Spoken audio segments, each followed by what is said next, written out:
Okay, welcome everybody. It's a pleasure to introduce Piet Lammers from IHES that will talk about the height function, the localization on cubic planar graphs. Thank you, Piet. Thank you very much. I would like to thank the organizers for organizing this talk. I've been looking forward to it. So today we will discuss delocalization of integer-valued height functions on planar graph. And the discussion will be a little bit wider than just planar graph of maximum degree 3. So I will give a very short background overview of integer-valued height functions. And then I hope to give a complete proof of the results that I wrote down in this article. Please interrupt me at any time if you have any questions. We'll try to keep it very soft, so there will be no very hard calculations or anything like that. Okay, so some general context. G will always denote a shift invariant planar graph. Omega will always denote the set of integer valued functions on the vertices of this graph. And V will denote a symmetric potential function, which encodes how likely the different functions are to appear, the different height functions. So in general, there's a Hamiltonian. And if you calculate the Hamiltonian over some set lambda, then you look at all the edges incident to lambda, and you simply sum the height, the potential of the height differences over these edges. So lambda will always denote a finite subset of V, and E of lambda, okay, in this formal definition, is just the set of edges incident to lambda. And this is, of course, when you want to resample your function phi on lambda. So you keep it fixed on all other vertices, and you resample it on lambda only. Okay, so concrete example, you can consider the hexagonal lattice, which is a plane, obviously, and shift invariant. And for example, for V, you could say it's infinity if the height difference is bigger than 2, and it's 0 otherwise. And this gives you a uniformly random 2 Lipschitz function on the hexagonal lattice. Okay, so general examples of G are, for example, the square lattice, the triangular lattice, or the hexagonal lattice, but you can make many more. And as a potential function V, for example, you can take the uniformly random k Lipschitz function. So then you just set it to infinity when the height difference is bigger than k. You can have the discrete Gaussian model, which is roughly the same as the discrete Gaussian free field, but then conditioned to take integer values. Or you can take the absolute value of the height difference. So this is called the solid-on-solid model. And this comes from the study of the Ising model, where you set one of the directions, the interaction strength, to infinity. So in the last 2 cases, there's a parameter beta, which is called the inverse temperature. And this allows you to sort of construct a phase diagram. Whereas, for example, in the case of the k Lipschitz function, this is not possible. Other height functions which are not included in this particular setup are the dimer model, because the potential is not symmetric. For example, you can have a +1 step or a -2 step in the case of Losum stylings, or you have +1 or -3 in the case of dominoes. So clearly this is not symmetric. The 6-vertex model with general parameters, there's a height function interpretation, but the interactions are in general not planar. So this is also not included in today's talk. So a JIPS measure is simply a probability measure on the entire space of height functions. And the law of this height function should be invariant under updating it locally. So if you fix any finite set lambda, then if you update it in lambda, the law shouldn't change. And you call it shift invariant if the law is invariant and shifts that also leave G invariant. And G of L will always denote the set of all shift invariant JIPS measures. The model is set to delocalize when this set is empty. So there's many ways to interpret this notion, but I will try to connect it to the most familiar notion, which is that of the variance. So this is actually the same as saying that you look at the model on a torus, and you take a sort of limit in the size of the torus, and you look at the variance of the height difference between 2 points far apart. And this set G of L is empty if and only if this variance blows up. So if this is desirable, I can sort of give another way to relate delocalization to these variance estimate at the end of this talk, but I would like to have this abstract notion of delocalization. Okay, so I'll give a quick overview of the known delocalization results. So first, it's known that the solid-on-solid model and the discrete Gaussian model delocalize at high temperature due to the proof of Fröhlich and Spencer. And I think this was also the first proof where a integer-valued height function was shown to delocalize. The dimer models are known to delocalize, as well as perturbed dimers. The 6-vertex model for A equals B equals 1 and C between 1 and 2. So this is actually quite interesting because I believe it's the only example where there's a non-planar interaction. And then finally, there's the one Lipschitz function on the triangular lattice, which can be related to the loop OM model. So at certain parameters, this has also been shown to delocalize. But I think what's the most interesting is that all those models are quite specific. And although there are some ideas of why models should delocalize, there's not yet a sort of rigorous general framework for it. And I will not present a sort of general framework for that in this talk, but you will see that the result is rather general in the sense that we don't require any exact conditions on the potential or anything like that. So instead, the requirements are that graph G has maximum degree 3.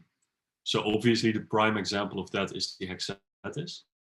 And the second requirement is that the second derivative of the potential V at 0 is bounded above.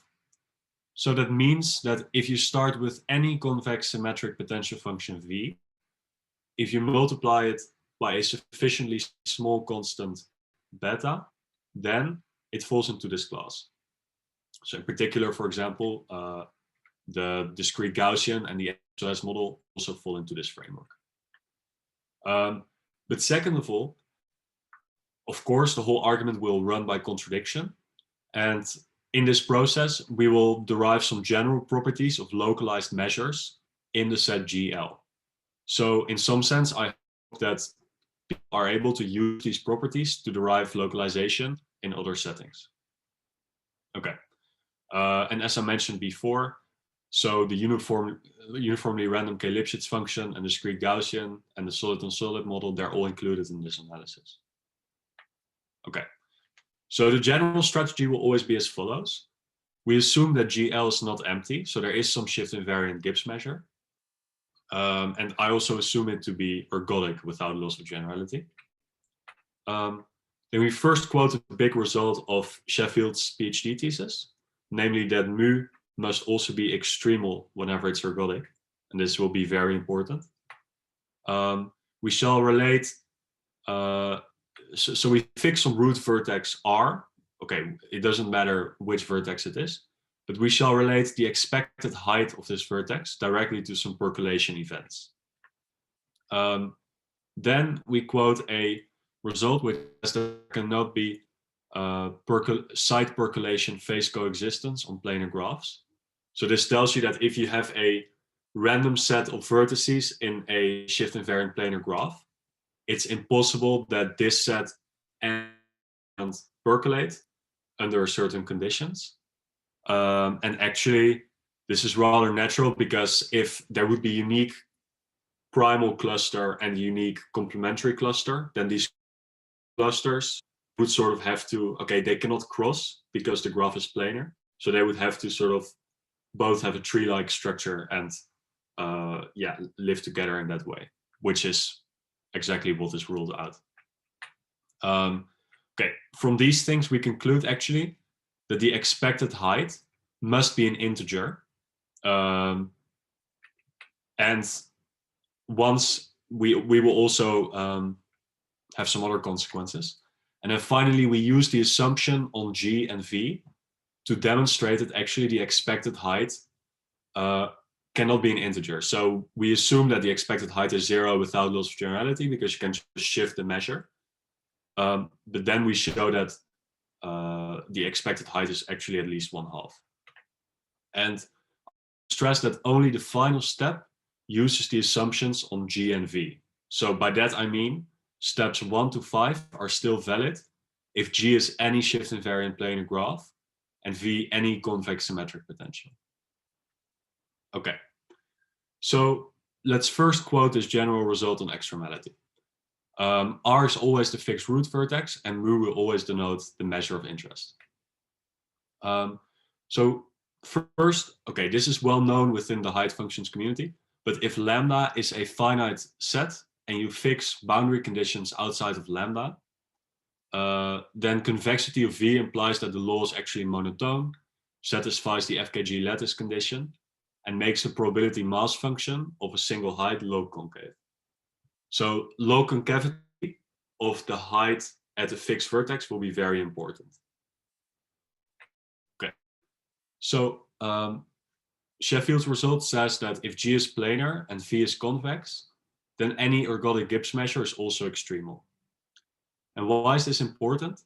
It says that, extremal Gibbs measures can be written as limits of fixed boundary measures, and the properties mentioned before are preserved. So mu is a limit of fixed boundary measures. So therefore there is the FKG lattice condition, and the probability mass function of a single height is log concave. Obviously, when the probability mass function exists and is log concave, that height is integrable. This is actually highly non-trivial, that you can integrate the height of a single vertex. Okay. So the general strategy was, okay, first we quoted the extremality result, and the next step is to relate the expected height at R to percolation events. So actually, we know that this exists, so we can actually study it. So in the remainder of this talk, if S is any random set of sides, of vertices, then I will write B of S for the event that this set is blocking, meaning that the complement does not percolate.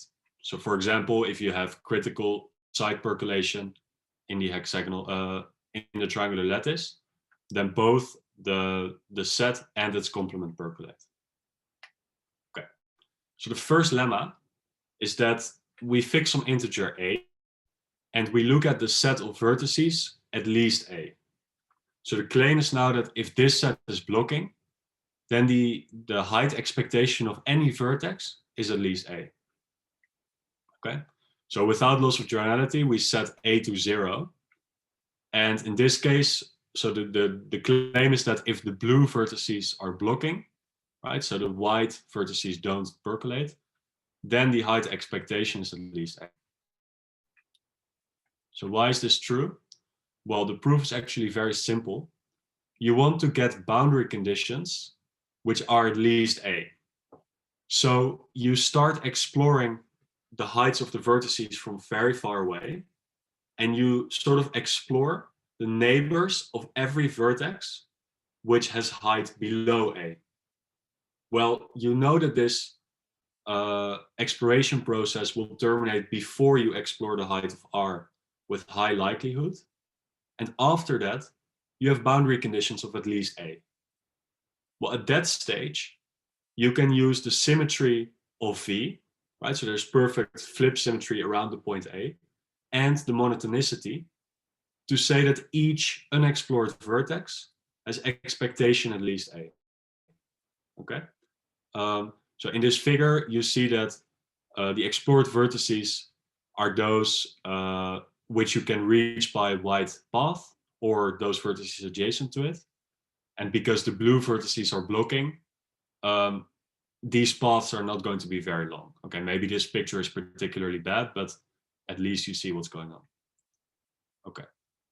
I had a question. Yes. So here you don't need, do you use the fact that you can change this configuration side by side to any other configuration? Are you using something like irreducibility of some Markov chain or something of that sort here? Or you don't need that at all?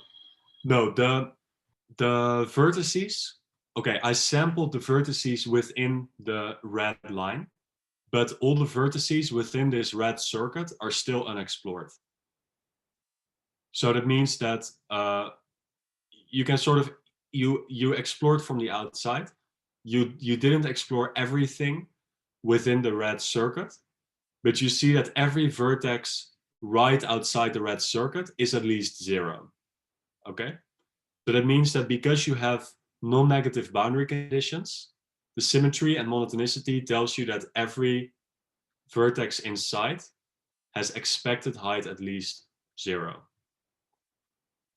So it's sure. Okay, so it's much simpler than I thought. Thanks. Yeah, thank you. Thanks. Okay, so this is the first lemma. If the heights of at least A are blocking, then the height expectation is also at least A. Okay. So first of all, mu is extremal. So the event that the heights of at least A are blocking satisfies the 0-1 law.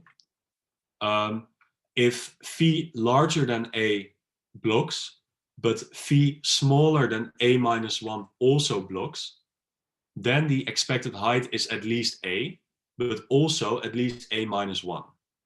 This is clearly a contradiction. So it's impossible that both events occur. On the other hand, suppose that both events occur almost never. That means that phi strictly smaller than A percolates and phi at least A also percolates. But then there's phase coexistence on a planar graph. And this was ruled out by Zhang's argument, or more generally, an argument of Sheffield. So the difference is that Zhang's argument requires some sort of rotation invariance, whereas Sheffield's result is a bit more general. Okay, so we can only conclude one thing, namely that for each integer A, exactly one of those two must occur almost surely, and the other one occurs almost never. So if you work this out, what you get is that the expected height must be exactly equal to an integer. The heights of at least A percolate almost surely. The heights of at most A percolate almost surely. But if you have the strict inequality, then there's no percolation anymore. And in the remainder of this talk, I will take this height A to be equal to 0. So this is a slightly bigger configuration. The red ones are the negative heights, the blue ones the positive heights, the white ones the other ones. And just to show you that the union of red and white percolates and the union of blue and white does so as well, I drew a circuit. So there's a red path from top to bottom and a blue path from the left to right.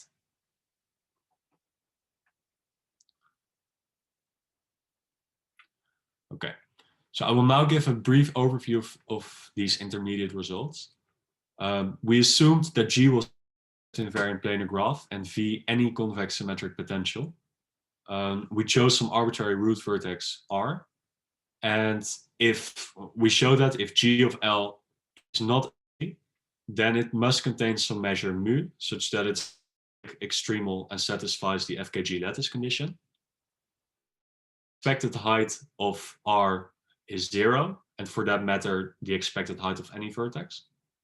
And the sets of at least 0 and the heights at most 0 are both blocking and they percolate. So that's sort of illustrated by this picture where we have a crossing of a blue path and a red path. And in the remainder of this presentation, I will use the maximum degree of G on the second derivative to show that actually the expected height of any vertex cannot be between -1/2 and +1/2. Okay. So first, let's see what happens on the graph of degree 3. Morally, if two paths cross, so a path of at least 0 and a path of at most 0, this event in some sense has 4 arms. And each vertex has only degree 3. So this can only happen if there's an edge where both values are exactly equal to 0. A 0 vertex is not enough. Note also, and this is kind of the same idea, the phase coexistence result applies also to edge percolation on the graph of maximum degree 3. So it's impossible that both a random set E and its complement percolate, because E cannot really cross the complement of E when there are edges, because then you would need a vertex with degree at least 4. So we will always have this measure mu in mind, and phi will denote the height function in this measure. But now we will also sample coin flips, 1 coin flip for each edge. And this is denoted by sigma, and the possible values are plus or minus 1/2. And we define a sort of percolation structure. So an edge is contained in this random set E if either the sum of the 2 heights are strictly positive, or the sum of the 2 heights is 0, and the coin flip came in your favor, so to say. So clearly this definition is sort of symmetric between E and its complement, although it won't be so important. But the result, the phase coexistence result, says that it's impossible that both E and its complement percolate. And okay, there are some conditions that need to be checked, but they're quite straightforward to check. So since it's impossible that both E and its complement percolate, at least one of them must be blocking. And we will assume without loss of duality that E is blocking. And the objective will be to demonstrate that the expected height is at least 1/2 whenever E is blocking. Okay. So I just want to stress again that it's really important here that a crossing takes 2 0 vertices which are adjacent. And this is what we will use to demonstrate this lemma. Okay. So for a good part of the remainder of this talk, we will try to understand the 0 edge. First, we define W to be e to the minus v. So this is simply the sort of weight corresponding to each height difference, right? So in the case of the 2 Lipschitz function, the potential is going to be all the time 0 or infinity. So W is just going to be 1 whenever the height difference is not too big, and 0 otherwise. So we are now going to decompose this weight W in a very specific way. So we're going to write it as W star plus a remainder. W star is defined as follows.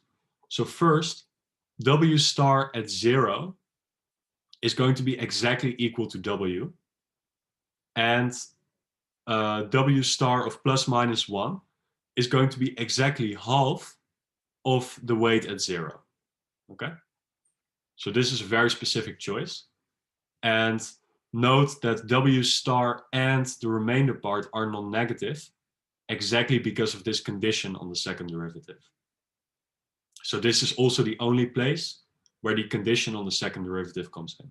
So the only thing that this is saying is that W at plus minus 1 is at least 1/2 of W of 0. Okay. So, okay, in some sense, this induces a new percolation structure on G, because you can sort of say, okay, this height difference comes from the weight W star, or it comes from the weight of the remainder. So given a configuration phi sigma, where phi is the height function and sigma is the coin flip, we say that an edge is excited with probability 1 whenever there's no height difference. So then we're in this case. 0 whenever the height difference is at least 1. So then we're in this case, that's the remainder case. And if the height difference is exactly 1, then okay, we need to appeal to some extra randomness to decide if we're in this case or in this case. And we will declare them to be excited independently of everything else. So conditional on phi x and phi y, the excitedness of an edge is independent of everything else. And in particular, it's independent of the coin flips. And for convenience, we shall write epsilon to say if an edge is excited or not, where 1 means excited and 0 means not excited. Okay, so first of all, 0 edges are always excited since the height is constant. Okay, this is obvious, but it will be really important.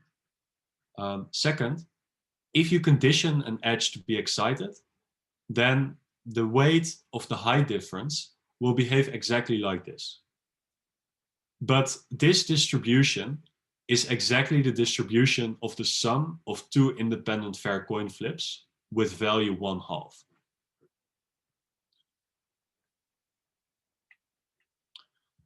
So what this means is that when you have an edge which is excited, you can put an extra height in the middle, which we call the intermediate height.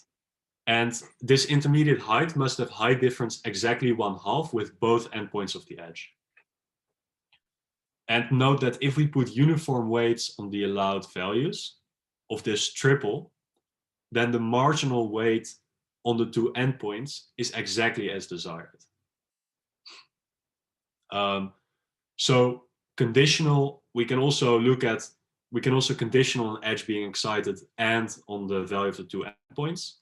So if the height difference is exactly 1, then to satisfy this previous condition, the intermediate height must be exactly in between the 2 integers.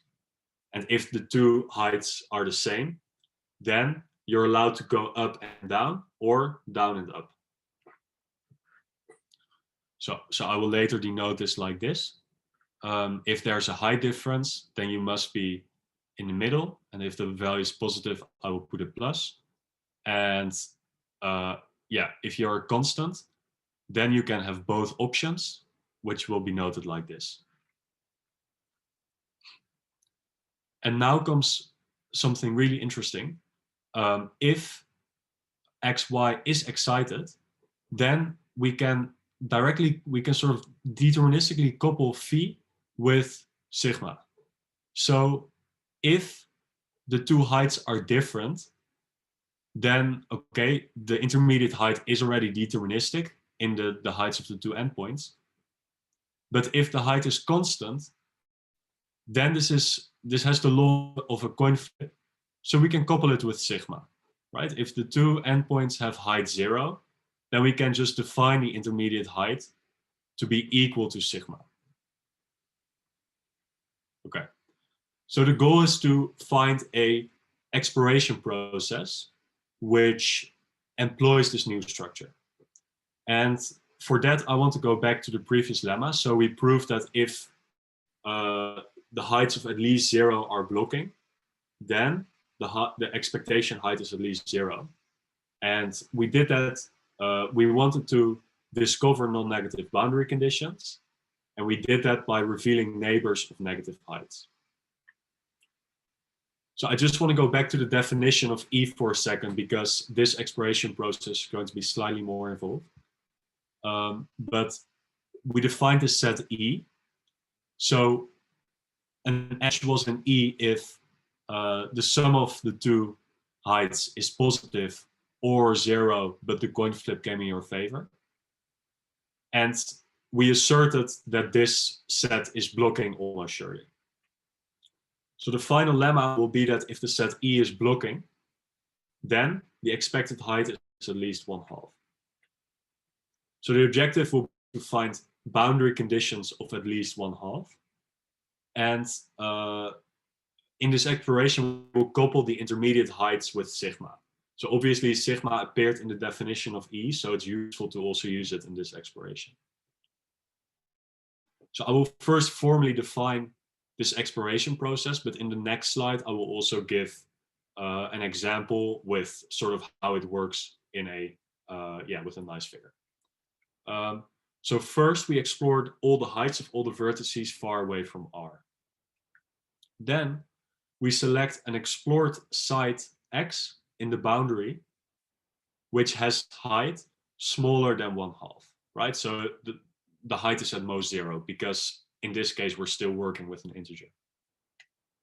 Then we select an unexplored neighbor y of x, and we reveal if this edge is excited or not. So we have this sort of circuit, which is the boundary of what we have explored. We look at one edge which crosses the circuit, and we ask if this is explored or not. Sorry, if it's excited or not. So if some conditions are met, then we just directly explore the height of this new vertex, and otherwise we proceed to the next step. So if the height of the vertex you already knew is negative, then you directly explore the height of y. If the edge is not excited, then you directly explore the height of y. And if it was excited, but the intermediate height was negative, then you also directly explore the height of y. So the point is that you want to have boundary conditions of at least 1/2. So obviously, if this intermediate height is minus 1/2, you also want to explore y. So if all these conditions are not met, then we just proceed to the next step. So in that case, remember you have the circuit and the edge crossing the circuit.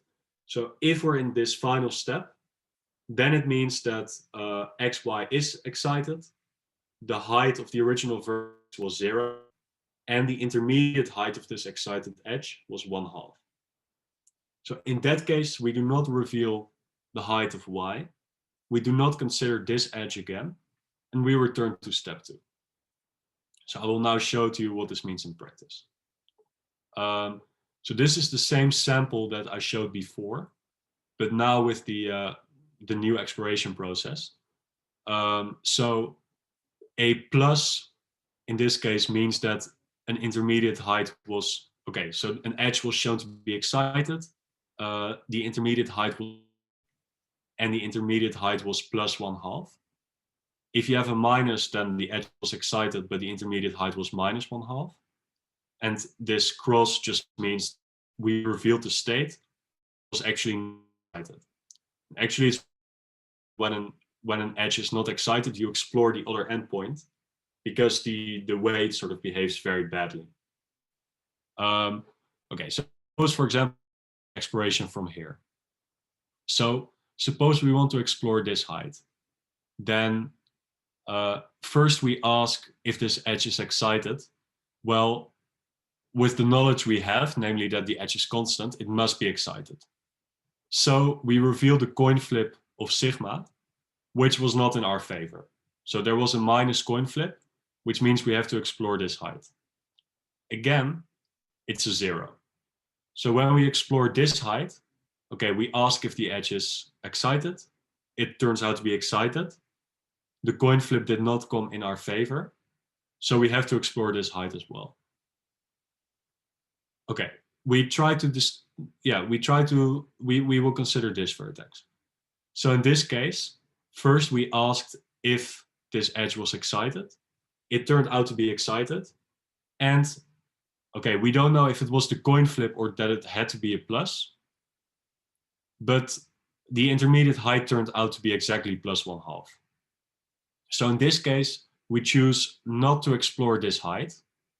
So this height is not known at the end of this exploration process, but we know it must be 0 or 1 because the intermediate height is 1/2. So then we try to explore this height, for example. So in this case, with the knowledge we have, we know that it cannot be excited because the height difference is 2. So it was not excited, we revealed the height, and indeed it turned out to be minus 2. So what's interesting about this is that you can even have a 1/2 boundary condition even if both vertices have height 0. So in this particular case, we started off this vertex, we try to explore this height, we figured that this edge was excited and the intermediate height was 1/2. And at this stage, we deliberately don't explore this height, because if we explore this height, we risk revealing a 0, which is exactly what we don't want. And if you trace this red circuit, then you will see that each edge crossing the circuit, either the value outside is at least 1, such as here, or there was an intermediate height of exactly 1/2. So for every edge that you see here, you see that in some sense the boundary condition is at least 1/2. Okay. So the unexplored vertices have expected height of at least 1/2, and the vertex R is not explored with high probability because the set E is blocking. And you can easily check that if R was explored with high probability, then there had to be an infinite path where all the vertex heights would have to be at most 0, and all the intermediate heights would have to be minus 1/2. In that case, you could easily see that E is not blocking. So I think what's interesting about this is that it's not a priori clear that this exploration process preserves the shift invariance, but somehow because you coupled it with this shift invariant set E, you can still see that this set E is blocking, and therefore this exploration process terminates. Okay, so I will now give, this concludes the proof. So this proves that the delocalization result. And I will now give a brief overview of because I want to stress one more thing. So first we assume G of L is not empty, and there must be some ergodic extremal measure mu which satisfies the FKG lattice condition. Without loss of generality, expectation of any height is 0, and therefore the height of at least 0, at most 0, and be blocking. We introduced this set E, and we concluded that phi of at least, sorry, the height must be at least 1/2 if E is blocking, and we have this condition on the second derivative. So this is necessary for the symmetry breaking. And we conclude that because this set mu existed, both E and E complement must percolate. Right? This is sort of the opposite statement of what I said before. But if this measure mu exists and there is no contradiction, then both E and E complement must percolate. And this is impossible because we work on a graph of maximum degree 3. So this is the desired contradiction. And I want to stress that the first 3 steps remain true on any planar graph if you introduce this condition on phi. So only the last statement is false if you work on a graph of degree 4. So I want to state one open question. What happens on the square lattice, which has maximum degree 4? So these statements all remain true. So in particular, the sets E and E complement must coexist in the square lattice for there not to be a contradiction. And yeah, of course, this is a bit odd because we know that if you do independent bond percolation on the square lattice, at criticality, there is no coexistence. However, I want to stress that the law of E is self-complementary, but not self-dual. So you cannot simply derive the desired contradiction. However, it seems to me, okay, this is a little bit more involved, but it seems to me that E is sort of interpolating between critical bond percolation and some side percolation process. And of course, we know that both ends of the line don't percolate. So this is why I really believe that, yeah, perhaps with some extra argument, the delocalization result also holds true on A4. Yeah, this is the end of my talk. Thank you very much.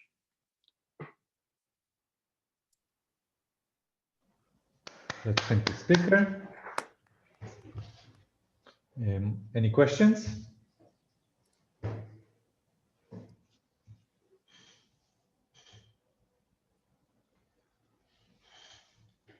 So I want to ask one question. So if you replace the 2 log 2 with a larger constant, can you, but something fixed, do you have some exploration process that can manage this? I don't know. So I think the point of this 2 log 2 is that you can sort of see that in this case, you want to have a coin flip, which you want to have 2 coin flips in such a way that this W dominates this W star.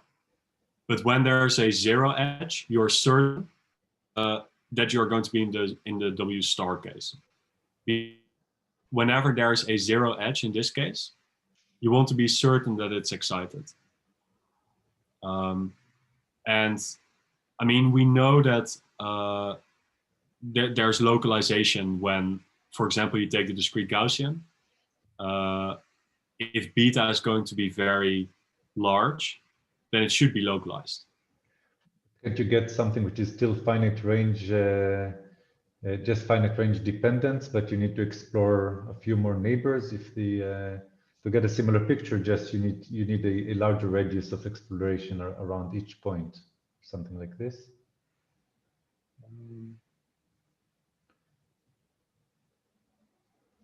Or maybe, so how would you? Or maybe you cannot use just the control of the dominance of percolation, because you need the two-sided control, right? Okay. Anyways, I'm not sure.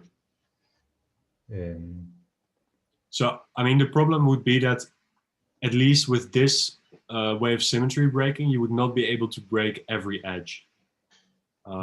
So because you would have to sample if an edge is broken or not, and you have to do the sampling even at the 0 height.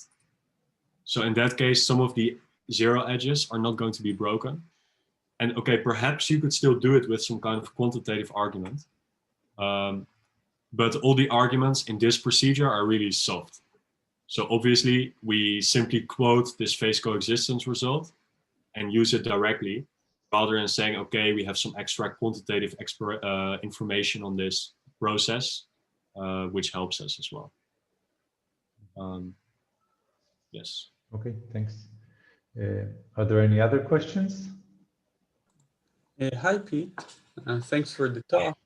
I mean, this is the obvious question. Have you tried with the Russo-Simmer-Welsh any chance to get something quantitative about the delocalization? What's your thoughts? Well, I did not try. I know that there has been progress on quantitative delocalization in the 6 vertex model. Right. And this actually relies. Sorry? Yeah, with the FKG for absolute values, I was saying. Yes. So it seems that absolute value plays a role in this when you want to have quantitative delocalization. So, yeah, delocalization intrinsically is a notion of how the variance behaves when things grow large, and you want to understand this behavior. The expectation is that it grows as the log of the distance between the 2 points. And in this, okay, in all these models, you have FKG for the height function, but it turns out that in some cases, you also have FKG for the absolute value of the height function. So when you see only the absolute value, it still has a law, obviously.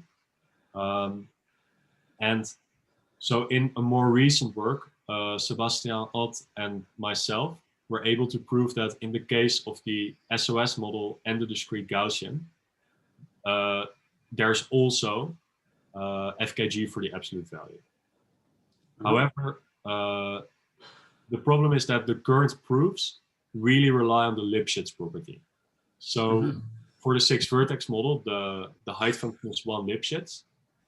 And roughly that tells you that when you go from a low value to a high value, you have all the intermediate values as well. And if you don't have a Lipschitz function, this is obviously not true. And this is something that we struggle with. Yeah. So we're trying to see what we can do, but we haven't been able to. And maybe the 1 Lipschitz function on the hexagonal lattice, or even the either a function that changes by 1 on the hexagonal lattice to each neighbor, or 1 and 0, maybe, I don't know. Yeah. Would those be easier candidates, possibly? I think those would be very suitable candidates, yeah. Yeah, maybe. All right. Yeah. Oh, thanks, Piet. Thanks a lot for the talk. You're welcome. Thank you. Any further questions? Not, so let's thank Piet again.